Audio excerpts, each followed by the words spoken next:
Olá pessoas, espero que vocês estejam bem, mantidas em isolamento, saindo de casa o menor número de vezes possível para que a gente consiga abreviar essa quarentena e voltar à normalidade. Desde a semana passada nós professores temos enviado atividades para vocês e a finalidade é fazer com que retomem mais ou menos uma rotina de estudos e não tenham tantos prejuízos em função do isolamento. Eu mandei para vocês um vídeo sobre feudalismo e pedi para que resolvessem 5 questões. Então o vídeo que eu estou fazendo agora para vocês, ele tem como finalidade reforçar alguns pontos principais da matéria em questão, que é feudalismo, e ajudar também vocês na resolução das questões que eu pedi, tudo bem? Então, para começar a falar de feudalismo, a gente tem que voltar um pouquinho e discutir como foi que a Europa se ruralizou, porque foi graças ao processo de ruralização da Europa que o modo de produção feudal surgiu. Sim? Como que a Europa se ruralizou? Como que as pessoas migraram cada vez das cidades rumo ao campo? O que tornou isso possível? O que tornou isso possível foram sucessivas ondas de invasões de povos de origem germânica no território antes do Império Romano, que pertencia ao Império Romano, e mesmo depois da queda do Império Romano, na região europeia. Esses povos de origem germânica invadiam a região em busca de melhores terras para melhorarem sua condição de vida e estabelecerem aí pequenos reinos. Tudo bem? Então, com essas ondas sucessivas de invasões desses povos buscando terra, desses povos saqueando grandes cidades em busca de riquezas, a população das grandes cidades romanas, amedrontadas com as guerras constantes, acabaram aos poucos migrando das cidades rumo ao campo. Então, o processo de ruralização da Europa nesse período tem relação direta com essas invasões dos povos de origem germânica. Só que essas invasões elas continuaram mesmo séculos depois do fim do Império Romano. Porque o objetivo dessas populações não era derrubar o Império Romano, era conquistar terras para melhorar sua própria condição de vida, por exemplo. Então, com essas sucessivas ondas de invasão, o que acontece? As cidades cada vez ficam mais esvaziadas e o comércio vai diminuindo, diminuindo e diminuindo. E as pessoas que estão fugindo das cidades estão indo rumo ao campo em busca de proteção e de alimento. É o que elas estão buscando. Chegando no campo, elas encontram senhores já dedicados à atividade da guerra, à proteção, porque como grandes proprietários são os que reúnem as condições necessárias para terem um exército, né? Esses senhores precisam de mão de obra para trabalhar nas suas terras. Então, as pessoas se oferecem como mão de obra em troca de proteção e alimento, e o senhor precisa dessa mão de obra para continuar o cultivo nas suas terras. Só que esse senhor, em geral, precisa que essas pessoas permaneçam na terra mesmo em período de paz. Então, o que acontece é que a maior parte dos senhores meio que obriga essas pessoas a permanecerem indefinidamente na terra uma vez que aceitem entrar nela, tudo bem? Essas pessoas com o passar do tempo vão se tornando servas. Qual que é a diferença de um servo para um escravo? Um escravo ele pertence a alguém, um servo ele pertence a um local. Então essas pessoas passam a pertencer a esse local e se fixam nessa região em troca de proteção e alimento, só que se oferecendo como mão de obra para esse senhor, elas não podem mais deixar a região, elas se tornam servas. A base da mão de obra no Império Romano era a mão de obra escrava. A base da mão de obra nesse modo de produção feudal ou feudalismo é o modo de produção servil, é a servidão. Tudo bem? Então tem essa questão importante aí com relação à mudança da mão de obra. Quando a gente fala de formação do feudalismo, a gente está falando de mistura de diferentes culturas. A gente está falando da mistura da cultura romana com a cultura dos diferentes povos de origem germânica. Porque quando eles invadem o território romano, alguns, e conquistam o território, os romanos muitas vezes reconhecem a posse desse território pelos próprios germânicos, fixam um acordo de paz e esses germânicos que antes eram inimigos dos romanos, agora passam a ser seus aliados para defender o território de futuras invasões. Sim? Então o que está acontecendo ao longo desse período? Está havendo uma mistura da cultura germânica com a cultura romana. E é da mistura de elementos da cultura romana com a cultura germânica que surge o feudalismo. Então a gente pode dizer, por exemplo, que a base legal, o sistema de leis dentro do feudalismo, ele é herdado completamente do Império Romano. Mas quando a gente fala, por exemplo, das relações entre os nobres, os poderosos, a gente pode dizer que esse sistema de relações entre nobres, ele foi herdado dessa cultura e dessa tradição germânica. Qual que é o principal elemento desse modelo de relação entre as famílias nobres nas culturas germânicas?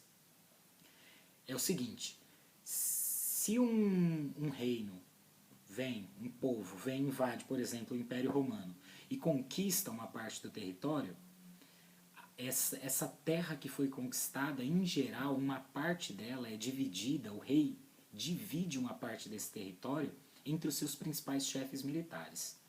E faz essa divisão, entrega esse pedaço de terra para esse chefe militar por meio de um cerimonial, e nesse cerimonial em que o rei entrega a terra e o chefe militar recebe a terra, esse chefe militar passa a dever lealdade, fidelidade para com esse senhor, para com esse rei que está concedendo esse pedaço de terra. Sim? E esse cerimonial ele é encerrado geralmente com um beijo entre as duas partes. Então a partir desse momento os dois estão amarrados um com relação ao outro por um laço de lealdade. Quem está no topo dessa relação, no caso do exemplo que eu dei, o rei, ele é o suzerano, tudo bem? E quem está na base, quem está recebendo alguma coisa, que é o chefe militar nesse exemplo, ele é o vassalo. Então essa relação de suzerania e vassalagem que existia em vários povos germânicos, ela era o cimento, ela era o que unia a classe, o grupo dos nobres entre si, por laço de lealdade, muito em função de terras que uns concediam aos outros. Sim?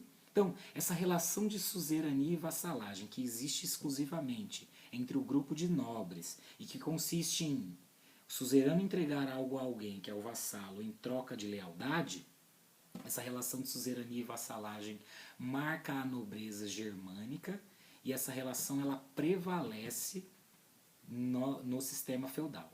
Tudo bem? Então, é uma herança da Europa feudal que permanece lá dos povos de origem germânica que ao longo de muitos séculos invadiram e dominaram partes do território europeu. Então, vamos lá, vamos agora discutir algumas características do feudalismo propriamente, características gerais. Primeira delas, se a Europa se ruralizou, se o comércio entrou em baixa, a base da riqueza não pode ser moeda. A base da riqueza aqui nessa sociedade é a propriedade da terra. Quem possui grandes extensões de terra é poderoso, quem não possui terra nenhuma não tem poder nenhum. Essa é uma sociedade também caracterizada pelo trabalho servil. A base da mão de obra, quem executa as funções principais, principalmente o cultivo da terra, são servos, pessoas que estão presas à terra. Tudo bem? É uma sociedade estamental. Uma sociedade estamental é caracterizada pela pequena possibilidade de mobilidade social. Para a gente comparar com a nossa sociedade, que é uma sociedade de classes, nossa sociedade que determina o pertencimento a um ou outro grupo é a quantidade de riquezas que cada um possui. Se você acumula riqueza ao longo da vida, em tese você pode acumular, você pode sair da classe B e ascender à classe A, por exemplo. Se você perde riquezas ao longo da vida, você pode decair da classe B para a classe C. Sim? Então o que determina o pertencimento a um ou outro grupo na nossa sociedade é a quantidade de riquezas. Em tese, nós temos grandes possibilidades de nos movermos de um grupo para o outro ao longo da vida. Numa sociedade estamental as coisas não funcionam assim. A sociedade estamental é caracterizada pela pequena possibilidade de mobilidade social. Numa sociedade estamental como a feudal, o que determina o pertencimento a um ou outro grupo, e quem defendia isso era a Igreja Católica, é o nascimento. Então, nasceu nobre, morre nobre. Nasceu camponês, morre camponês. É uma sociedade de 3 grupos sociais ou estamentos bem definidos. Sociedade estamental, então, possui estamentos ou estados sociais. Primeiro estado, segundo estado e terceiro estado. Quem são os membros do primeiro estado?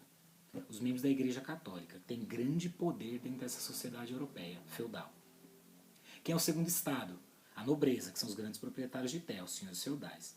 E quem é o terceiro estado? Os demais membros da sociedade, grande maioria formada por camponeses servos. Eu falei que tem pequena possibilidade de mobilidade social porque o pertencimento a um outro grupo é determinado pelo nascimento. Ou você nasce camponês, ou você nasce nobre.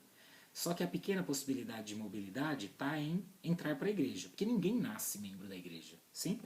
Como ninguém nasce membro da igreja, você pode, pertencendo ao terceiro estado, sendo camponês, entrar para a igreja, virei membro do primeiro estado. Ou, sendo de origem nobre, sair da nobreza e entrar pro primeiro estado, pro clero. Só que o clero tem uma divisão entre alto e baixo clero. Então quem é de família nobre vai para o alto clero, alcança os altos cargos da igreja, tem acesso às tomadas de decisões, aos bens e às riquezas da igreja. Quem é do baixo clero,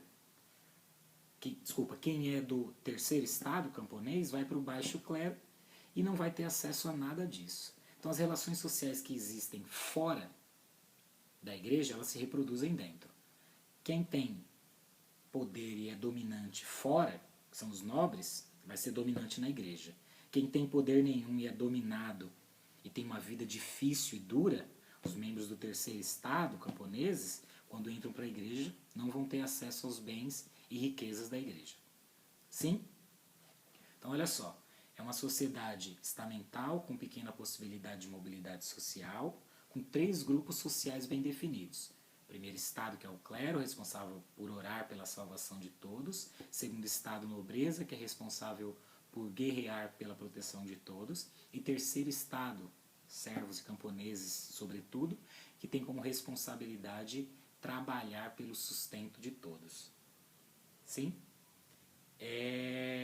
Mas é uma sociedade também de mútuas obrigações. Eu falei que entre os nobres, o suzerano entrega alguma coisa ao vassalo e exige dele lealdade. Então é uma sociedade que preza, então, pela manutenção dessas palavras como meio para manter essas pessoas unidas. É uma sociedade que preserva bastante o cumprimento do compromisso. Sim? Então, qual é a obrigação do vassalo com relação ao senhor? Fidelidade, lealdade, socorrê-lo sempre que possível. Mas tem também uma relação mútua entre o senhor e o servo. Quais são as obrigações principais do senhor com relação ao servo? Ele deve oferecer condições para que o servo produza o seu alimento, um pedaço de terra, e ele deve fornecer proteção a esse servo. Essas são as 2 principais obrigações. E o servo tem uma quantidade bem maior de obrigações para com os seus senhores. Mas tem 3 principais obrigações que eu também já tinha discutido com vocês em sala, que são impostos, né? A talha, a corvéia e outro que a gente chama de banalidades. O que é a talha?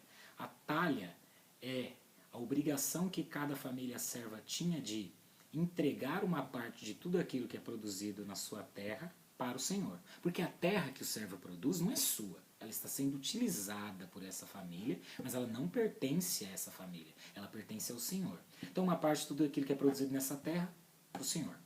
Em algumas regiões da Europa 20%, em outras 30%, em outras 50%, enfim, mas é uma parte da produção. Outro imposto, a corvéia. Esse imposto é pago na forma de trabalho. Então os servos trabalham alguns dias da semana na terra sua de cultivo e outros dias, em geral 2 dias da semana, nas terras de uso exclusivo do senhor. Sim? Então esse imposto, que é a corvéia, pago na forma de trabalho nas terras do senhor, é uma outra obrigação importante que os servos têm. E uma terceira obrigação importante é o que a gente chama de banalidades, que É o pagamento por tudo aquilo que o servo utiliza de maquinário do Senhor. Se eu utilizo um moinho, eu pago uma parte da produção daquele moinho que saiu, sei lá, vou moer o meu trigo para fazer farinha no moinho. O moinho não é meu, é do Senhor. Uma parte da farinha vai para o Senhor. Vou assar pães no forno do Senhor, a mesma coisa. Uma parte dos pães vai para o Senhor. Tudo bem? Tem outras obrigações. Os servos também têm que pagar dízimo para a Igreja Católica. Mas isso daí a gente pode discutir também em outras aulas. Tudo bem? Acho que já ficou longo demais. É isso. Até mais.